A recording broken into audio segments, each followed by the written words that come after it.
Hello and welcome back to a brand new video. My name is Vashral and in today's video we'll be talking about Hogwarts Legacy. Should you buy it and everything about it. I just want to make a remark that we will be sharing only gameplay footage early in the game, so you're not getting any kind of spoilers if you're intending to actually purchase and play this game. If you like this kind of content, feel free to subscribe and turn on the post notification, and as well drop us a like to support us and help us reach 1,000 subscribers. So without further ado, let's get into this video. If you lived under a rock and you want to know what this game is all about, I will give you the description for it. Hogwarts Legacy is an immersive open world action RPG where you play as a student in Hogwarts, where you learn how to hone your skills, become better with your spells and potion crafting, as well as beast training. This game has been developed by Avalanche Software and published by Warner Brothers Games. This seems to be their most ambitious game so far, so it's really interesting to see the direction Avalanche Software are taking, and we're looking forward to see what other games they will make in the future. But for now, we get to explore the world of Hogwarts and Harry Potter. If you didn't know by now that this is based on that world created by J.K. Rowling. As I point out some things in this review, I will talk as well from the side of Armea, so if ever I mention anything particular, like mentioning her or her opinion, just know that it is that. We both played a significant time, particularly Armea played 65 hours and I have 120 hours into the game. I managed to 100% the game, get all the achievements possible, and I can talk from every single point going forward because I did manage to finish the campaign and I did manage to do pretty much everything that you can possibly do in the game to 100% the whole map. So that might be one of the reasons why we're actually coming with this review so much later than a lot of other content creators out there. So we wanted to really spend time with this game and not rush, because I think this game really deserves your time and appreciation, because there has been a lot of work and dedication given by the developers to make this world so magical and interesting. So rushing this game honestly does it a disservice and we wouldn't be able to appreciate it for what it truly is. So as usual, I will structure this whole review in the same way as I did before, by talking first about the gameplay. When it comes to gameplay,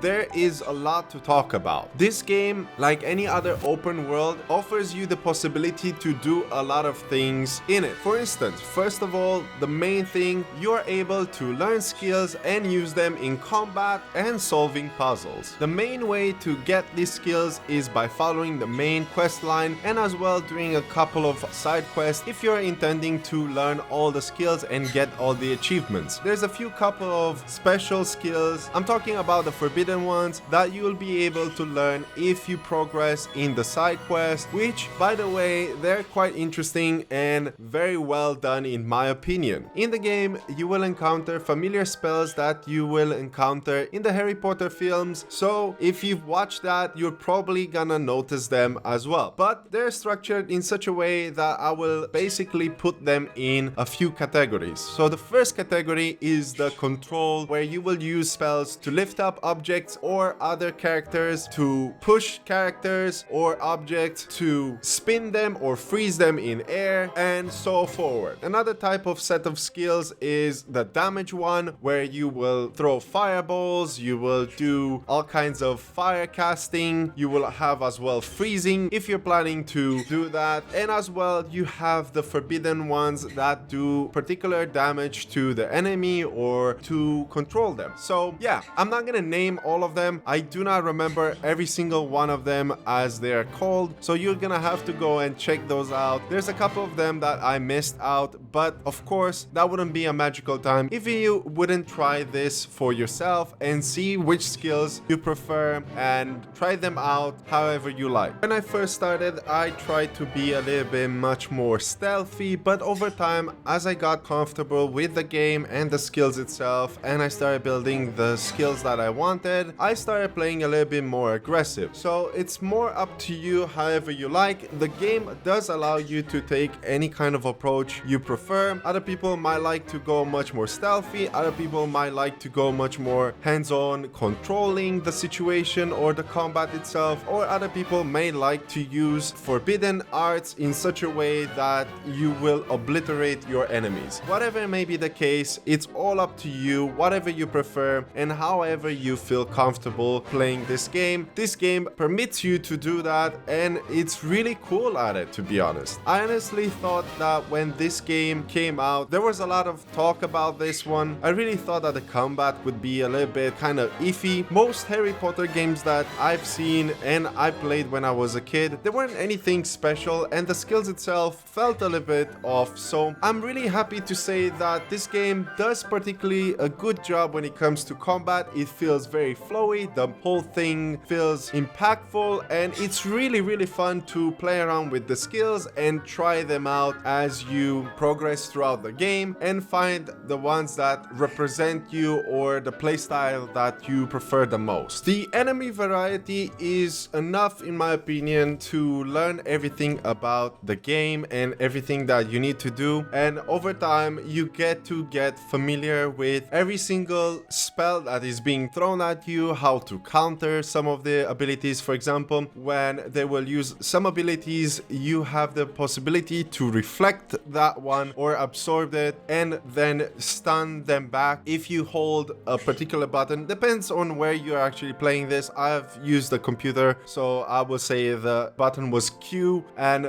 by holding it you get to use a counter attack in order for you to temporarily stun them and control the situation a little bit much more better. As well, there's a few couple of things that you need to keep in mind. Each type of enemies will use different kinds of shields on them that are displayed by color. So in order for you to destroy their shields, you need to use a spell that has that particular color. So if their shield is red, you're obviously gonna use an Incendio or a Confringo skill, which is red. Or if they're gonna have a yellow kind of shield, you're gonna use a control one like Levioso to lift them up or freeze them in place or stuff like that. And if they have a purple one, you're gonna use a Depulso or a skill like Accio to bring them to you. Now, it's all up to you, but do keep in mind this kind of aspects and don't make this mistake that I did, that I figured out a lot later because I didn't pay attention to the tutorial when I was explaining how to use Levioso and deflect the enemies. And oftentimes what I would do was to use environment objects to throw at those who have a shield and break their shields, and from there on to carry on with my combo. You do have a combo system that you use, and the more you attack as you progress throughout the game, you will discover that you have this ancient magic. That is a powerful magic that allows you to cast a special skill which pretty much does a lot of damage. Let's put it like that. But of course, I don't want to give more details about what is this whole magic. It is very early introduced in the game, pretty much defining you as a student as something special over everybody else. So you gotta figure out what is that, and yeah, it's quite interesting. And as I said, these combos, as more you use them, the more you get to recover your ancient power or ancient mana, if you want to put it like that, and recast them again. So they act like some sort of ultimate, if you want to put it like that, and it's pretty interesting. And what I really like about it is that every time you cast it on different kind of enemies, the animation is very much different, so it doesn't feel like it's repeated. So for example, if you target a spider, sometimes you will shrink the spider and then crush it under your foot, or you will slam the spider and throw it far away, or use a thunderbolt to destroy it. It's really cool. It has a really good effect when it comes to that, and it's very powerful and can take out incredibly strong foes pretty quickly, except when it comes to trolls or bosses that really have a lot of health, so you gotta be careful with that. This wouldn't be an open world without the whole exploration, which, to be honest, is probably the most interesting and jaw-dropping thing about this game. Honestly, I'm not a fan of Harry Potter. I did read the first book and it didn't stick to me at the time when I was a kid, but when I hopped into this world, and as well Armea, we both were impressed by the visuals and the details that were placed in the world, the castle itself, and the surroundings, the villages, the special vistas that you will encounter encounter while you explore the world itself. And honestly, it is beautiful as it is, and there's a lot of things to be looking forward to explore. It does a really good job at not overwhelming you with so many side quests or pickup quests that you're gonna do here and there, but at times it does overwhelm you with the amount of Merlin trials and other random dungeons that pretty much look very much the same, and completing them requires a little bit of thinking when it comes to puzzles. And I really wish that Avalanche Software would take more care in this area, because they feel redundant and actually boring after trying to do more than 20 trials just to increase your inventory. I wish there was a little bit more variety when it comes to that, and the puzzles would be much more well thought out. But overall, if you're not planning to 100% the game as I did, you're gonna have a fun time. But still, after a couple of hours, I would say maybe 20-30 hours in, you will notice that this is an issue with the game, that it may not affect you, particularly if you do like to do this kind of stuff. But I personally, and as well Armea, notice this kind of things, and honestly I think that the developers should have put a little bit much more thought into this, as the puzzles could be a little bit much more challenging, because we are offered with such cool skills that we could come up with some really interesting ones. I can say though that the puzzles itself in the main quest are quite interesting, but when it comes to side quests, you can definitely solve them pretty quickly, and they're not that difficult to notice what you're supposed to do, like pull a lever or push something or use all this kind of skills like lumos in order to illuminate and bring a couple of things like a moth to follow you and stuff like that. Not very difficult, but I did encounter a couple of puzzles in Hogwarts that were quite challenging and a little bit interesting, but there are very few in between, to be honest. And I really hope that this game would offer much more when it comes to that, but it seems that wasn't the thing, I guess. And to be honest, for their first try, I think it's admirable enough that they have given us the game as it is. Still, if you're looking for a very intensive puzzle, this might not be the right game for that. I do hope that in the future the developers will take more time to create much more interesting puzzles, because with the skills that we currently have, I think you would be able to create something really special and magical, as we've seen in other adventure games or platformer games where you have those puzzle elements. Of course, this game is not it, but I think that the depth of some puzzles in the game are a little bit lacking, and I really wanted them to be a little bit much more. There's a lot of customization, and you're able to change however your clothes look like, and I think there's a lot of things to pick from depending on if you're playing with a female character or a male character. The clothings do change, and it changed the whole aesthetic of everything. And I personally really enjoyed the fact that I could go with something particular for a couple of hours and then switch to something else and keep the same stats for the gear. So you're able to use this transfiguration in order for you to change how the gear looks like and make it however you like. And I think you will have a lot of things to pick from, and I really thought that is a plus. Another thing that I wanted to mention was the fact that you can obviously customize your characters, but I did feel like it was lacking in some areas. You only have one voice to pick, male or female, and from there on you have a different side of pitches. You would have high pitch or low pitch, and honestly they fell a little bit off, so I would personally keep it natural. It's all up to you, however you prefer. You do have a couple of presets of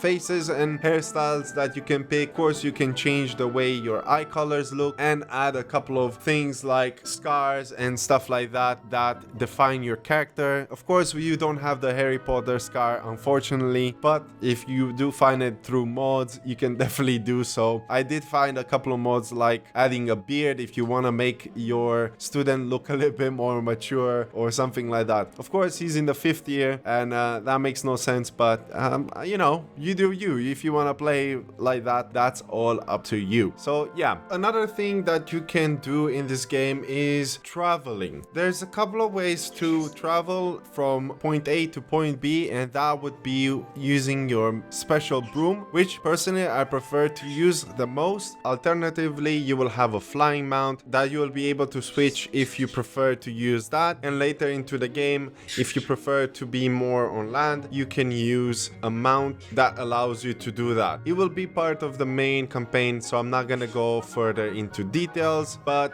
yeah, you will have a couple of options when it comes to that. It's pretty cool, but personally what I did prefer was the broom itself. It's very flexible, very easy to use, very fast compared to the other mounts, and yeah, I just enjoyed it the most, and it just makes the whole exploration pretty well done in my opinion. And the map itself, despite being pretty large, you can cover it very easily using the broom if you want to. Another aspect that you have in the game is gathering items and using them for crafting potions. These potions, you can use them in combat for different kinds of effects. Some of them will make you invisible, some of them will make your attack stronger, others will heal you. So yeah, you have a couple of them. They're not going overboard with that, but yeah, it's a fine touch, and you will learn those by taking the potion class early into the game. And lastly, another thing that is really cool in this game is the fact that you are able to capture animals and save them by taking them in your magical vivarium, where you look after them. You brush them, you give them food, you create the environment however you like, which is a pretty nice touch. And some of them will be acting as companions, such as the griffin, which has been showed in showcase and in a couple of trailers. That will be your mount, and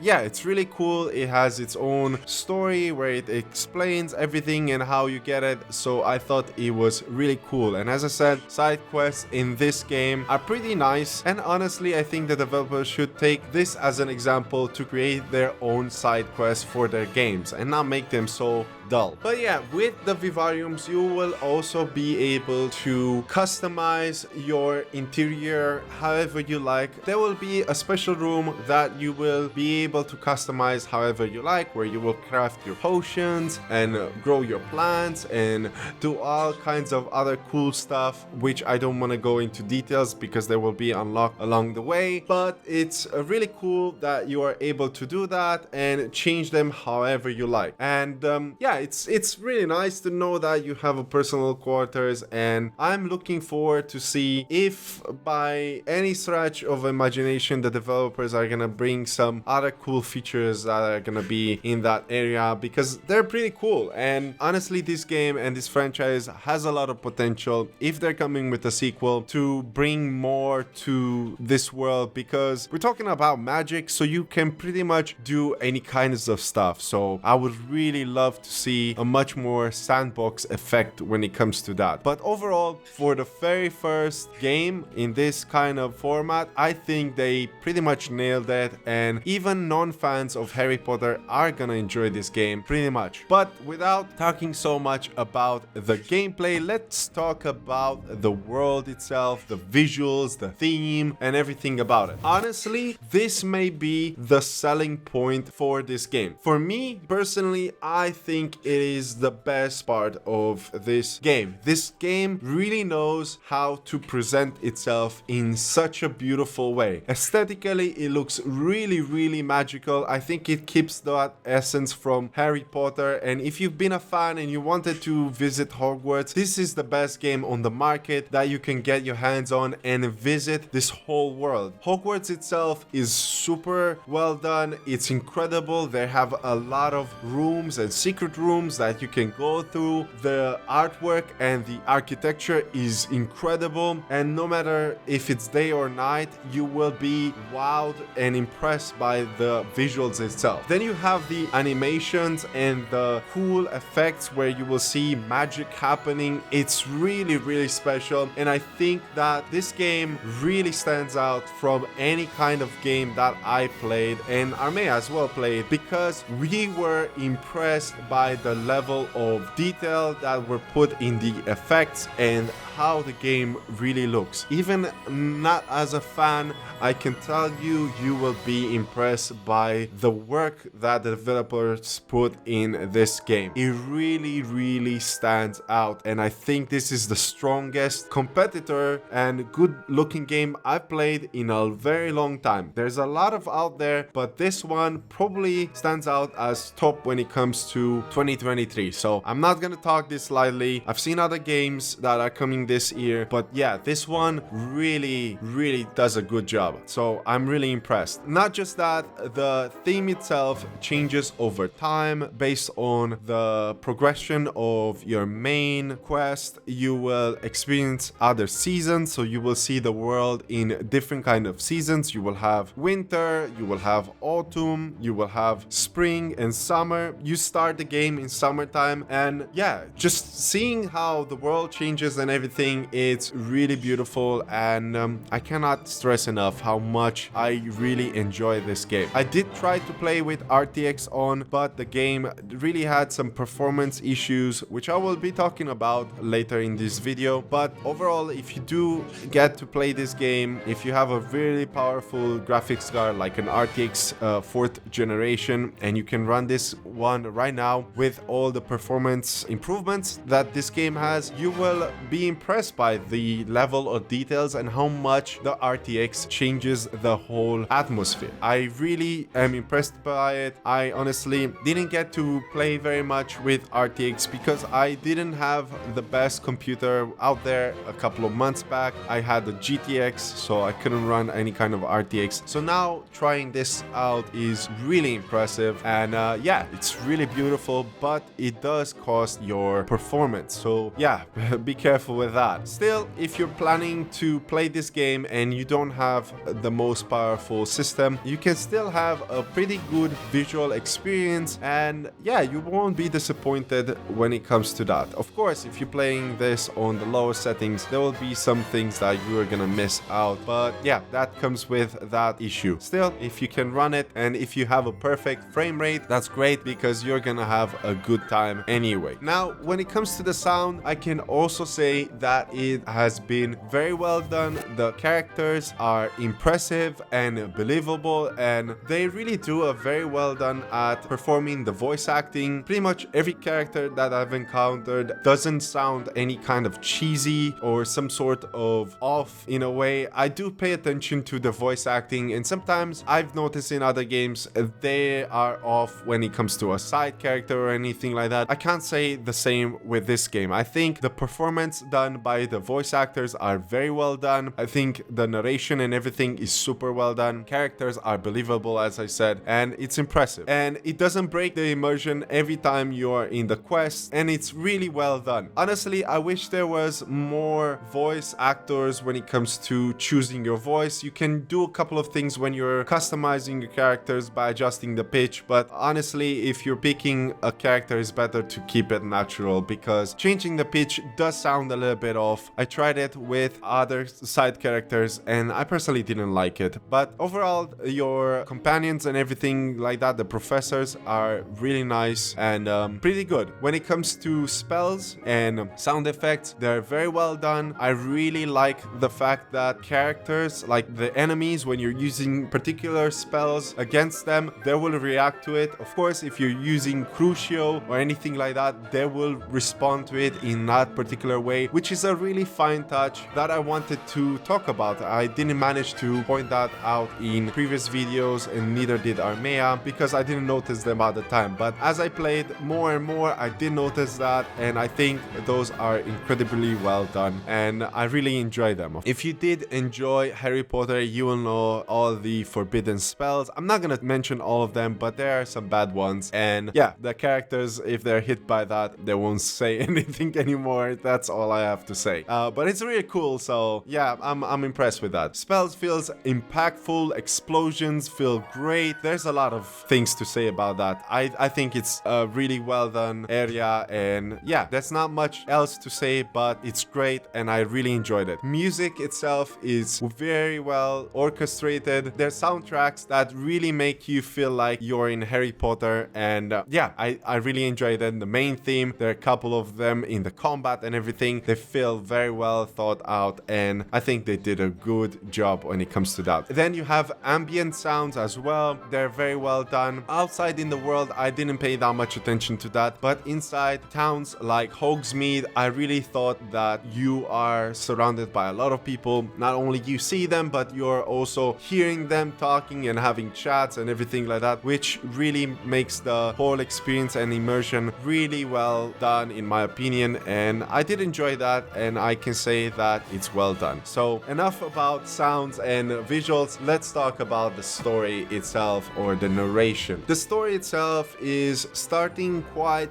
well and really impacts you. So first of all, I want to mention the fact, as I said in the beginning, you play as a student that joins the 5th year and joins Hogwarts, where you will be assigned with your house, which we made a tutorial. If you're interested to check it out, I will put it in the description below, and as well it's gonna show up on the screen. If you're not sure which kind of house you're gonna go with, we made a tutorial for that, so you might want to check that one out. But yeah, you will be picked with a house by the sorting hat, which will ask you a couple of questions, and from there on you will start your journey in Hogwarts, where you will learn new spells and get accustomed with the characters in the world, such as the professors and side characters like other students, which by the way, they're pretty well done, and everybody has their own kind of backstory. And even if you're doing the main ones like Sebastian, Natty and Poppy, or you're doing a little bit of other side characters, they have a very well thought out story, and some of them are really interesting, and I've been pretty much invested in every student that was over there. There's a couple of them that are very memorable, and of course the other ones that are carried throughout. Do keep in mind that if you pick any kind of house, you will be able to interact with the others the same way. It's just that there will be a little bit of differences when it comes to how they address you. If you're a Ravenclaw or a Gryffindor or a Slytherin or a Hufflepuff, they will address you in a different way, and side quests and main quests may differ a little bit when it comes to that because of the house you have picked. I personally went with Ravenclaw, and Armea went with Gryffindor, and when I did play with the other characters for the 100% completion, because you do have to play at least, let's say, 25% into the main story with each house, I noticed that there were a little bit differences when it comes to the main quest. There will be different approaches to a part of a beginning of a story, which I thought it was quite interesting, but overall it doesn't change that much the narration. So if you're confused about what kind of house you want to go with, I would say pick anything that you prefer. If you like a design itself, or if you identify with that particular thing, or take the test that we've shared in the video